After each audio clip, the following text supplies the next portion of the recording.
welcome to another Breaking Barriers session. I've had a wee bit of a break just because life has been so busy. I've been doing so many talks in Menopause Awareness Month that I think the whole world must have heard my menopause story at this stage. Um, but we're joined today by one of my favorite people in the world, Chantelle Brandt Larsen. So, Chantelle and I met at the very beginning of my business journey. We met through a membership group we were in, and we decided to have a chat. And I did my very first webinar with you, didn't I? Years ago. Yeah, I know. Isn't that crazy? And we've kept in touch, and we always have like a catch up. We're in different parts of the world. I can't remember. Were you in Switzerland then? I don't. Or were you in London? Maybe when we first met. Um, and I'll just tell you a little bit of the official stuff, but unofficially, Chantelle is mind-blowingly intelligent. She is so clued into the world and how we can make it a better place for everybody. That's how I would sum up Chantelle. But her happy place is all about enabling individuals and teams to design systematic solutions equitably that make a human first impact. So that's the fancy way, I think, of saying how to make the world a better place. She's so accomplished. Strategic board advisor for nonprofits and for-profit, all about transformation. She's led remote global leadership roles for over 20 years. Consulting, she has got qualifications coming out the wazoo. Not least recently being at Cambridge University. You Or can tell us a lecturing. bit about Lecturing. that.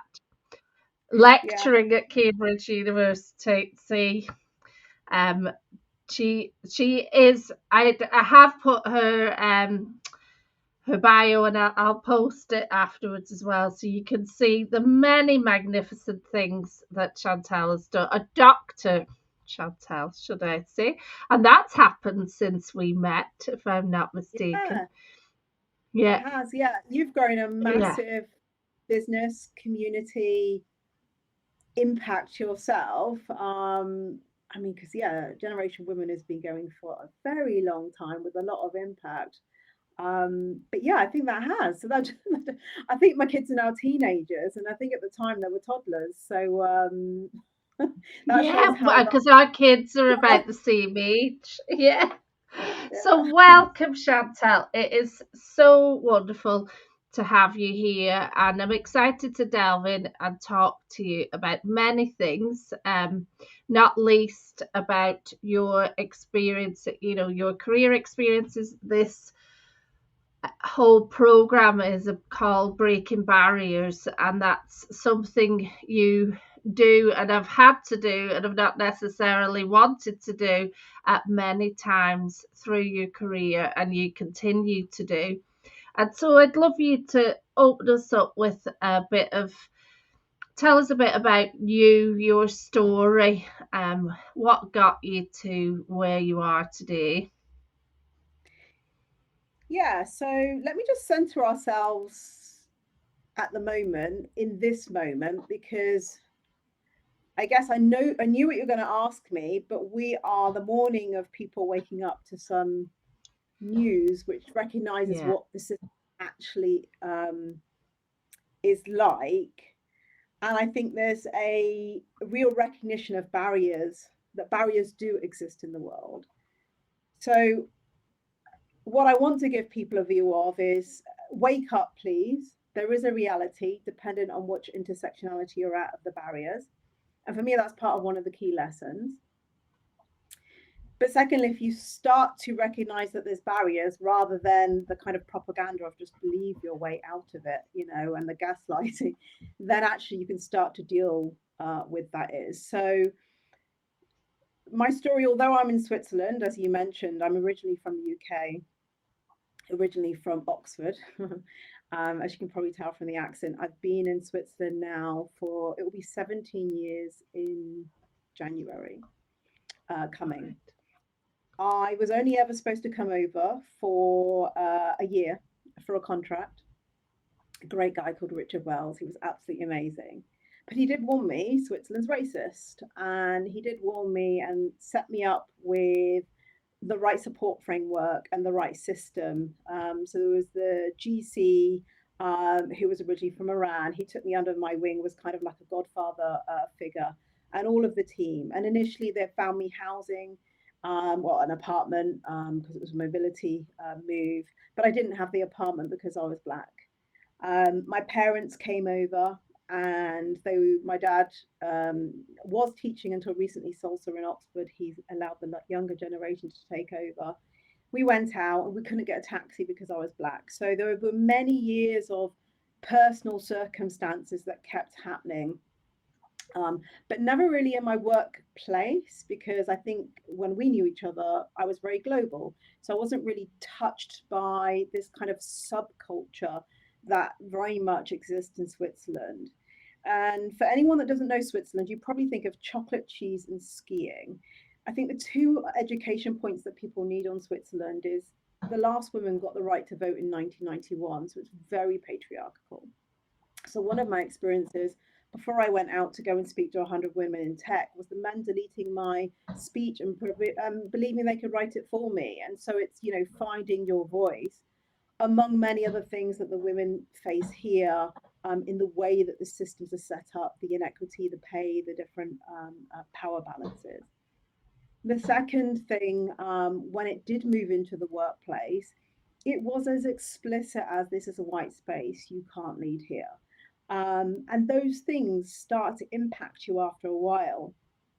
And we see them more and more in the world, but we're made to almost overglance them.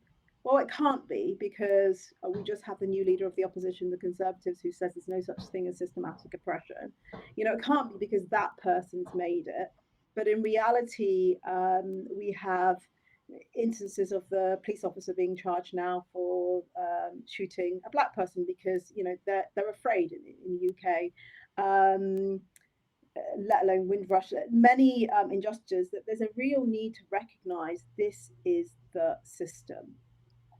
Mm-hmm. And I went into a state, my personal story is what people do not realize, apart from they don't really want to see what's really happening. So we first of all need to see it, admit that we have this issue. There is really a need to start to think about what is it that we do that's going to change that, or start to peel it back, or after you've kind of admitted it.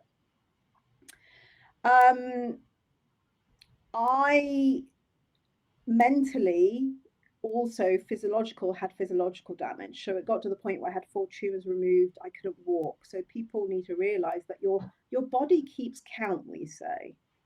So although I would always overcome it when I wasn't able to get somewhere to live, I bought somewhere. Anything at work, I would usually navigate it. We say grow thick skin, you grow thick skin. But whether you like it or not, the body starts to take count, and it does start to have physiological and mental impacts. And people don't really realize that. And that got to the heart of inflation. So my journey was really stopping for the first time in my life, stopping and going, I cannot continue the way I used to in the past. I'm not going to just believe my way out of it or overcome it. And I think right now it's almost, I don't actually think I was that shocked this morning, actually. I kind of knew it would go that way. I didn't want it to go that way. But I hope people take this space and create the space to look and understand, what is the system telling us? We can have a very highly educated woman, let alone Black woman, who's so highly educated for the job, but we can have someone who's not, and even worse if you think about the, well, he wasn't convicted because you can get away with anything if you were president, but look at those comparisons, but look about that actually happens in the workplace and it actually happens in society every day. I'm also the EU chair for Women in AI Governance, and I have great speakers across the next however many months. I know so many great women, but they're not given the chance to, step up. So we really, you're seeing it, believe it. They're showing you, believe it. So the first thing is when you then deal with reality, it was actually quite painful. So my first lesson is reality. The second lesson is you need to ask for help. And only you can ask for help when you want to break barriers, and realize when it's a coaching or a trauma. And it might be both, it might be one, it might be, for me, it actually had got to the stage of real trauma because it had got so severe. And it's okay. And I especially want to talk to the communities that are of Black descent, because we have a negative connotation on therapy. And if you deserve it, if anyone feels that you deserve it, and it's okay to need that. For me, I was greedy. I had 3 therapists. I can say, I don't know if it was greedy. I had a village therapist, so that was in German. So that was very hard. But my other therapist was EMDR and someone to work with the body so I could walk again. But my second thing was like, ask for help and have the therapy in order to go through. When you have the therapy, you can actually lean into the pain. You don't try to believe it's not there or pretend. Or I think there's a lot of coaches, Tony Robbins, that didn't really gel with me because I was like, yeah, but I have real systematic issues. And it's never going to, well, I say never, I hope it will change. But in reality, it's a very long time. So you don't see what I see. I need a different way that when I go out of my front door and I hit the next piece of racism or the next piece of workplace, there's a high likely chance, again in my lifetime, if not on a regular basis, that will happen. What is it that I do? And I think many of the programs aren't set up like that for people that have, I don't even call it post-traumatic stress disorder, it's continual, living in this continual fight or flight state. So when you go into that pain, you realize that you have to choose in a different way to live, that you might need to do things different. And I think in some ways this might be useful for people kind of facing shock and awe today. For me, not only leaning into the pain, it was, I needed to create safe space wherever I am. So even if you can only be in the US and you can't move outside of the US, right now, from this place forward, how do you create safety wherever you are? Because living in a state of fear will increasingly give you inflammation, and it's not good for your body. And if you're not here, who the hell is going to make a better impact on the world? We need you. We need you. Yeah, at the point, it was, thank God for my kids. They kept me on this earth. I knew my kids needed me, but I'm like, no, I need to be here. So it was really dealing and creating safety. So one of the things I work with is how to create safety wherever you are. Once you've created safety and you give your time, and time is a concept, we have time. I think often we're always rushing to the next thing. Well, that was always me. My husband proposed to be on an escalator. I'm always rushing. So it was like time. Give yourself time. This is a long journey. Between now and the next 4 years, people in the US, it's a long journey. What and do like, use the time. Once you've got that and the time, it's really about how can I supersede the system? For me personally, I have more than one passport. So suddenly it was like, yes, I'm not safe in Switzerland. Yes, I've had awful experiences by the state. When I had an au pair and I went to go and get like the 10th au pair, they had to write a letter signed that I would not speak English or Danish in my house. And in that therapy, I realized, you know what, if I just base my future just in Switzerland, I'm never going to feel safe. Actually, don't base it just in Switzerland, Chantelle. But it was only through leaning in that pain that I was like, okay, you are now going to base your future back out globally. You are now going to make your foundation in the UK, where we actually have. There's no Race Relation Act in the UK. Sorry, in Switzerland. There is in the UK. No Race Relation Act in Switzerland. So I don't feel safe as a Black person. that if I ever needed to go, like anything, the way that the patriarchy and the gender discrimination works, we're bottom 4 OECD country. So there's a couple of things which is like, well, how do you want it to be? Where do you want to supersede? Where do you need to be? That you rethink your very being in time and space in a way. That might sound a little bit weird, but you rethink your space. When you then start to do that, you start to feel connection, and who you connect with is very important. When you're in a state of fight and flight, you don't want to connect with anyone. I kept to myself for a long time. But when I was healthy again, one of the key learnings is like, okay, who's on your personal board? Richard was one of the first people I reached back out to, the guy that brought me here. And then from that, you know, all of the circles, which now, I mean, it's just like a roller coaster. People keep pulling me in, very positively. But I only surround myself with very positive energy, positive connection. I've got loads of learnings, by the way, so you're going to have to stop me if you want. Yeah, I was just about to start, and I'm so glad you started with the news, because I was going to bring that in. That I've already seen. I mean, I can't imagine how many people are feeling in the US now. Although I can a little bit, because it reminds me of Brexit. I was so devastated by that here. Um, and you know, various things, but I think that the blow to women, to black women, to women of color, to intersectional women in lots of different ways is rights, right? Yeah, I LGBTQIA mean the rights, rights, the environment. disability, yeah, there's so many things, and so I think it's really powerful that it's, you know, you have chosen that as a vehicle to share some of your learnings from your story, because what I've always learned from you, Chantelle, and I thank you for being so generous in sharing and allowing others to learn from you, because it's not your responsibility to help me see the world differently, but you do take that on, and you do you've certainly opened my mind up a lot. But it's how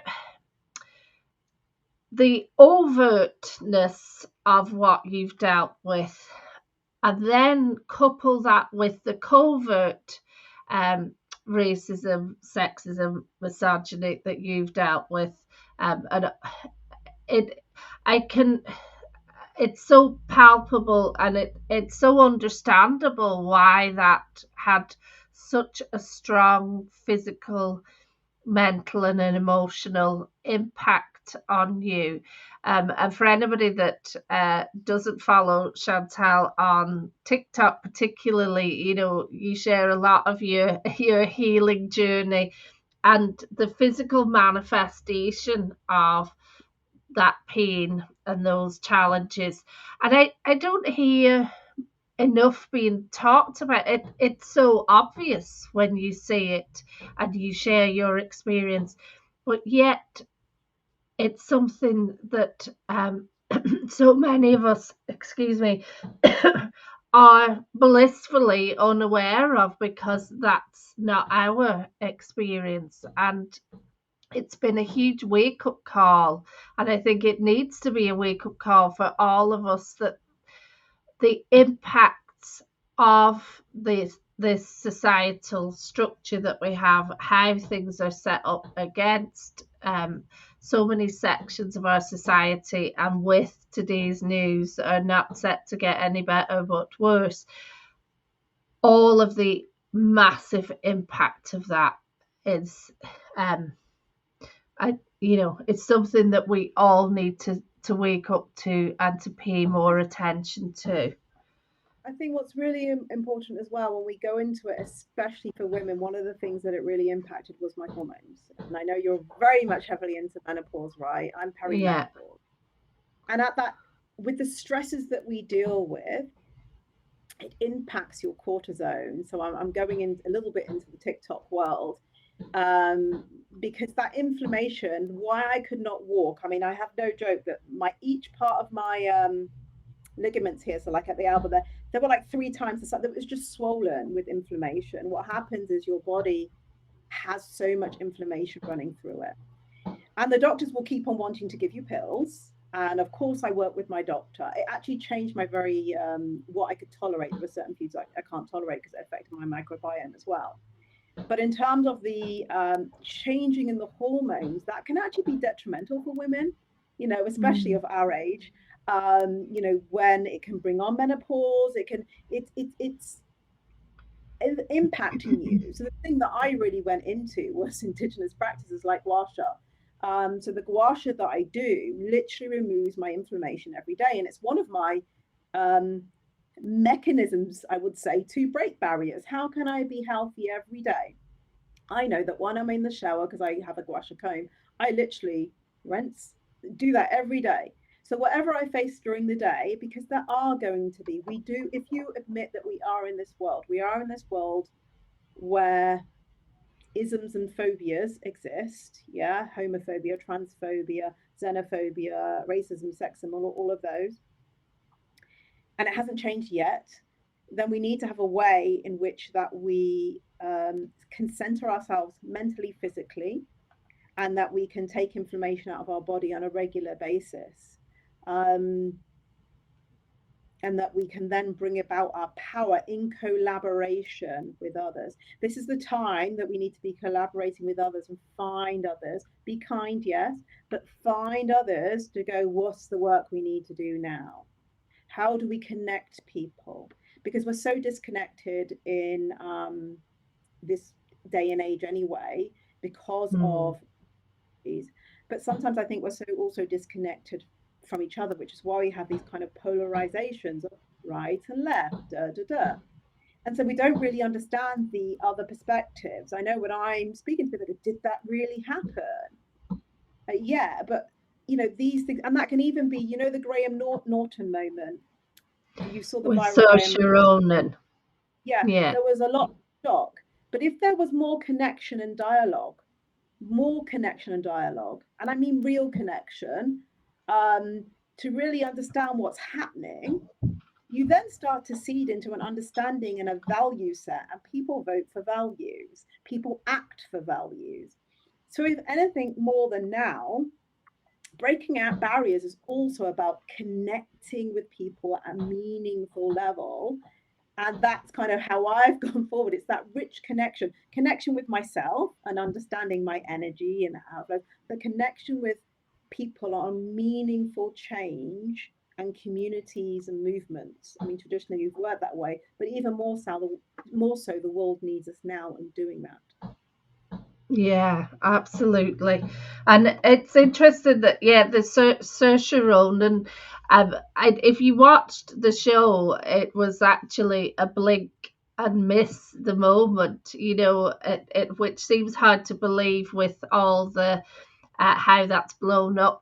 But it's because she was so instantly dismissed with with her thinking, and then they stop and they go, oh. And it is that point of, you've got 4 supposedly intelligent and probably quite socially aware men sitting on the sofa and agreeing in the chair, who it just never even entered their consciousness. And that's because I believe we're not connecting on reality. Yeah, we are not connecting on reality, because we seem angry women, if we kind of raise up the truth. We're not connecting on the reality of what's really happening. There are some cases, I mean, we've got the case in France, we're going quite deep now, but we've got the case in France with the lady who was raped by her husband many times. Yeah. It's interesting because I love that she's really there, but it's interesting she uses, where does shame belong? And this is where I slightly disagree with the way that narrative is told. I never felt shame because I knew I never did anything wrong, but I felt shamed, the D. I feel like when you speak up, there's even probably now people going, oh, she's talking again. But when you speak up, you're shamed because you're questioning something, you're challenging a system, and it's done in a way that, oh, we shouldn't be listening to, but actually we need to understand. So I think there's a use of certain tools like being shamed, where this connection from reality is removed because you're not even Yeah. imagining it. New in what she said. In the old days, we used to, Yeah. hold up or pretend we were on the phone, so that, when you're walking home, it's not even how to use your phone as a weapon. Women are pretending they're on the phone because maybe you're not going to Yeah. interfere with you because someone will hear. We've always used those. Absolutely. So you've used that technique as well, right? Yeah. You pretend you're on the phone. Oh, hi. No one's really on the other end. We just feel safer with you thinking that someone's on the other end. Yeah. And just that, I find that so. Oh, I love you, Chantal. You always make me think so deeply. But that difference between shame and shamed, and you're right about what Giselle said, and what you're, of course, you're right what you're saying there. But it's that thing of uh, being shamed because you're making me feel uncomfortable by sharing things I don't want to hear and I don't want to know about. Because if I hear them, if I know them, then I'm part of it. I might have to do something. And that's it's then I don't get to be a bystander anymore and pretend this isn't happening. And that's what we all have to really shake ourselves about, that we don't get to be bystanders. And it's, I think social media has really perpetrated that, because we just get to scroll past the uncomfortable things. I don't like that. Oh, I'll scroll until I find a nice cat or something that's going to make me feel warm and cuddly, and I can ignore.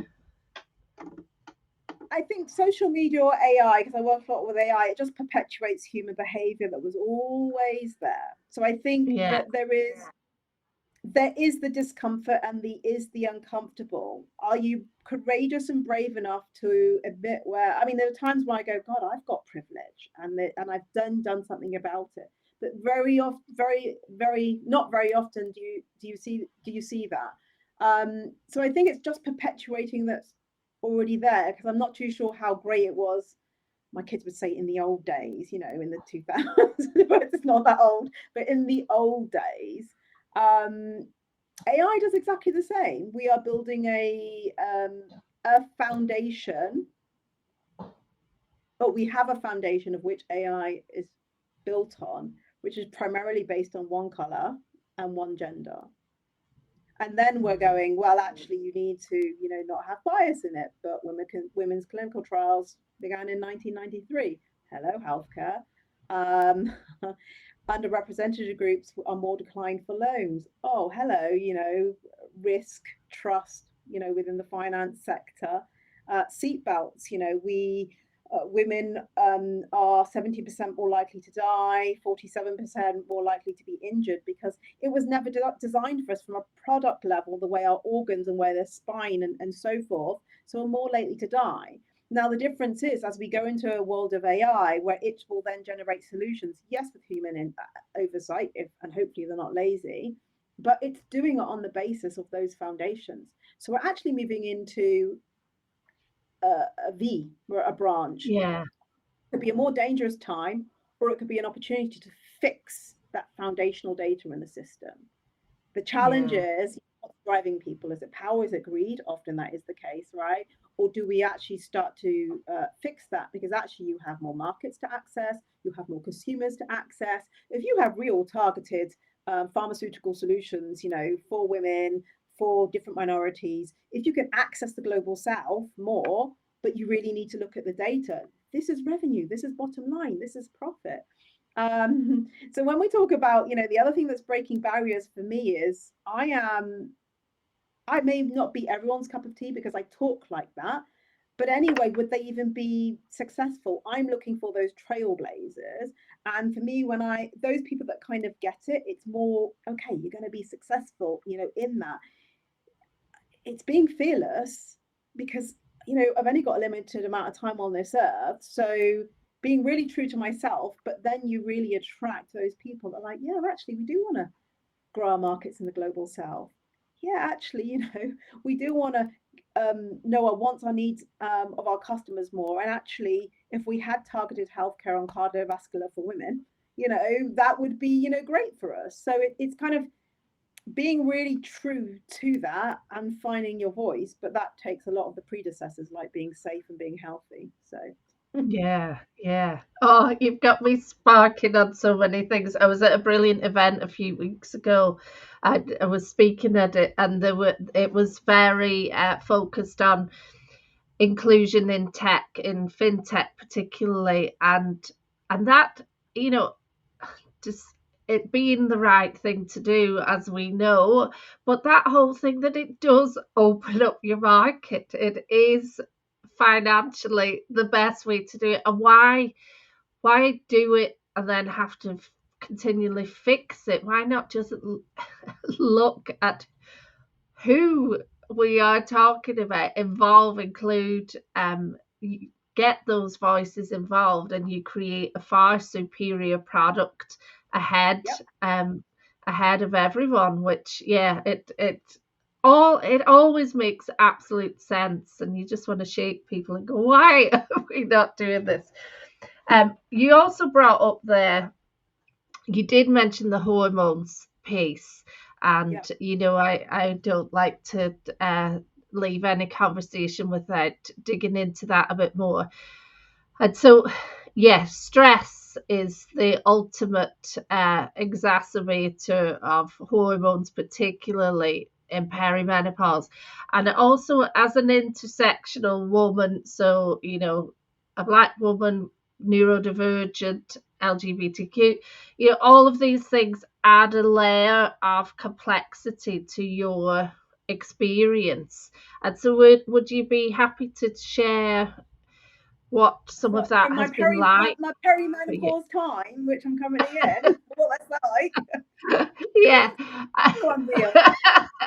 Um, so Tell it's us really about your sweats and your whatever it's is really going on. interesting because I was at one of my best friend's 50th birthday parties in Bath.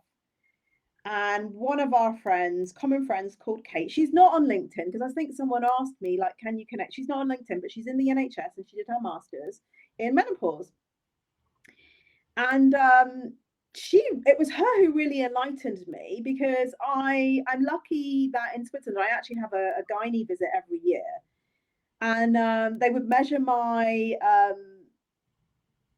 hormones, but I would always come back as normal and not, which I thought was great because my mum went into menopause quite early, but I was actually relatively late because I also, I mean, I do yoga, right? So I do a lot of different things, keeping myself fit and everything like that. So I was like, okay, I'm outlasting that. But then I started to mention to her, other pieces. It can be like sleepless nights, it can be sweats, it can be joints, it can be acne. There's literally there's a whole list of if I mean I use the Balance app. I don't know what other people use, but she said to me, Chantelle, it's research led.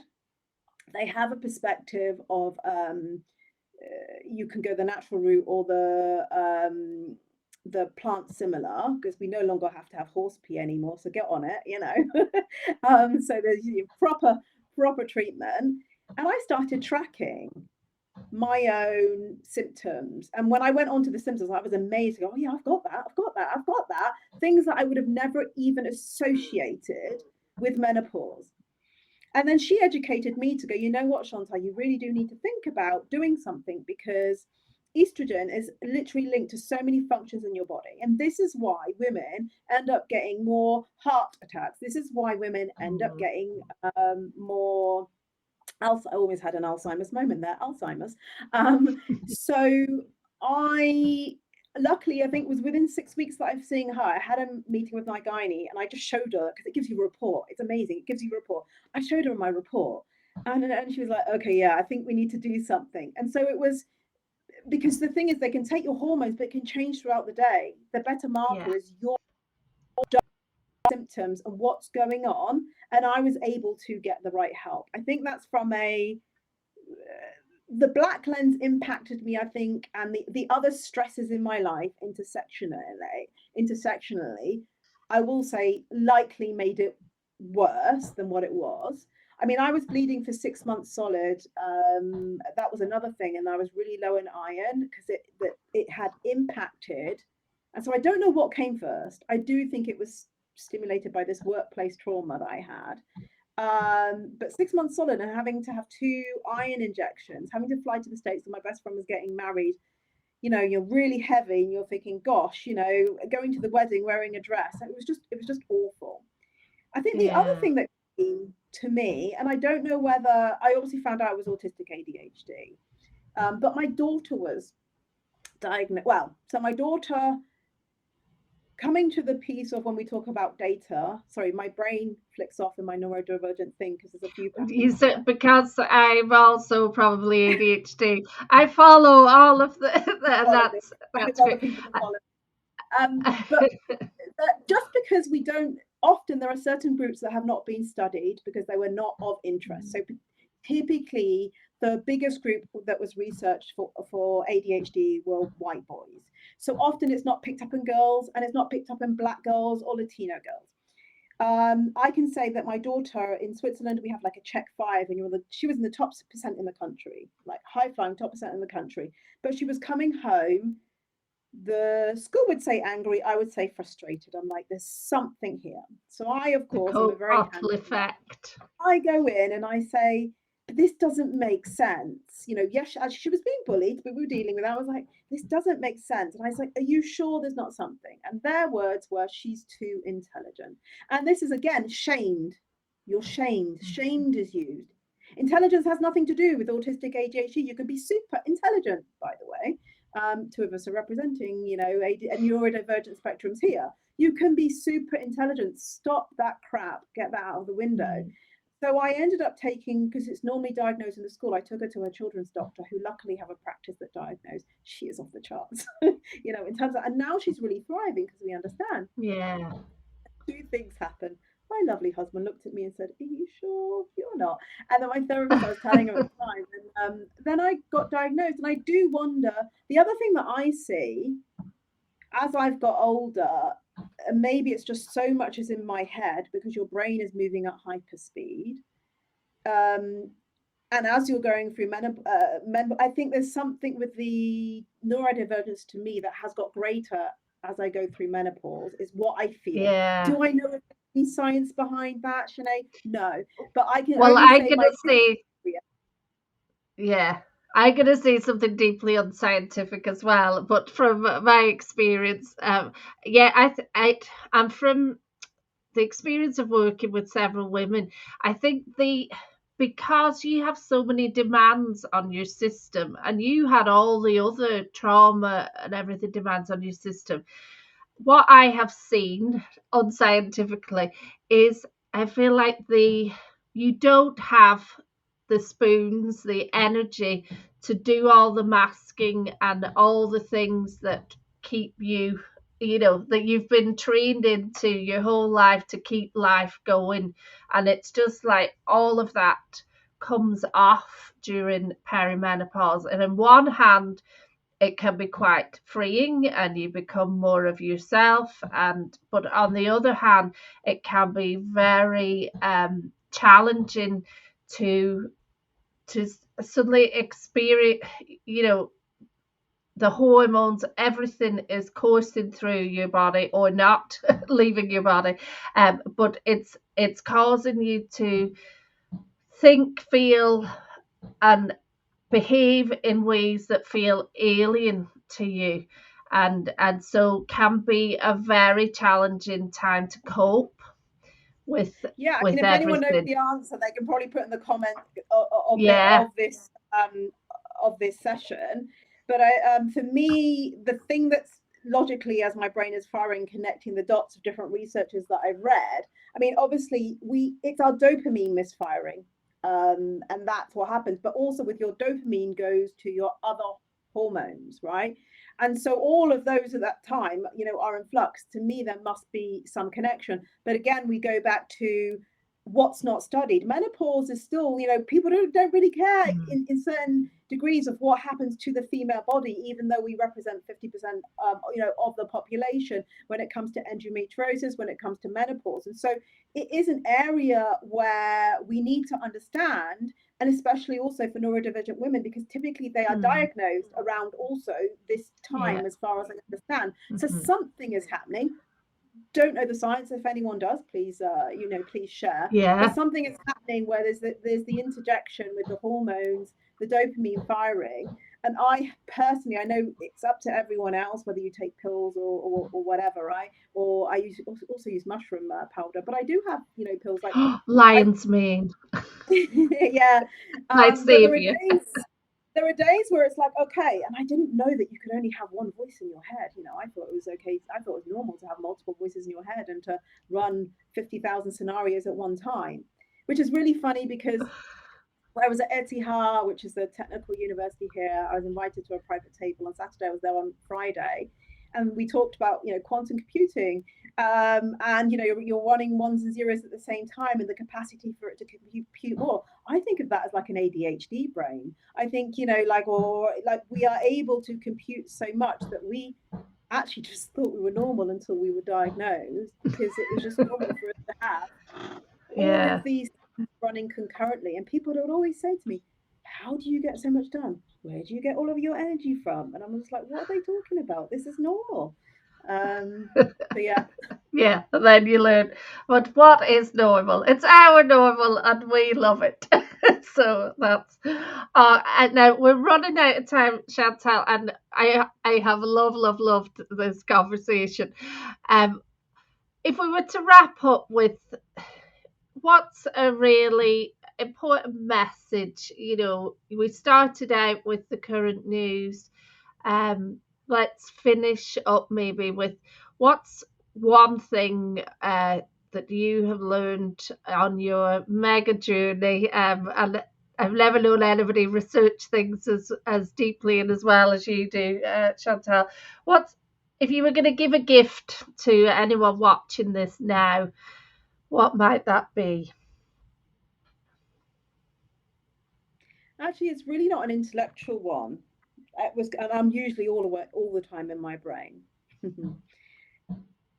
The biggest thing that happened, and the shift that happened to me, I was very disconnected from my gut, because I think 46 years of oppressing things and pretending they didn't exist meant that there was a disconnection.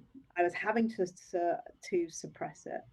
So I very much connect and move with my energy. Like I sense equity, I sense good, and I make decisions more around the feeling, which is completely not intellectual at all. Stop suppressing your gut. We have to do it sometimes, people who come from different marginalized groups, because we're in these spaces, we're masking, we're suppressing it, and it can be quite damaging, but it's trying to tell you something. So start when you don't know what the next step is, because you've gone through so much trauma or fear, and you might not know what. Regroup and start to move by how you want it to feel. For me, that's equity. For me, it's like I can sense with you, definitely, I sense equity, or just spaces that I'm in, or things that I say yes to. It's move more by feeling, and that feeling for a greater purpose more than yourself. And once you connect with that greater purpose more than yourself, everything starts to happen, and you realize you were never on the right path in the first place, but actually the thing that you were supposed to do, which is the greatest purpose more than yourself on this earth, call it spirituality, call it faith, call it whatever you want. Maslow hierarchy of needs calls it transcendence. I think I put on that the other day. You go with that, and you navigate that by feeling, because there is more than just in here. We get too much up in our heads. You can feel that, and the whole world starts to change, and you connect with people where you can, even if someone is the president of the United States now, you can be the change, and you can connect with people that are going to change the world for the better.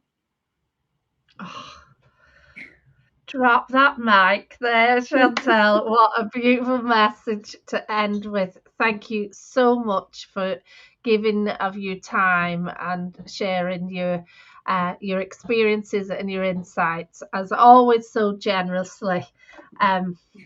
This is why she's one of my favorite people in the world. So, thank you, Chantelle.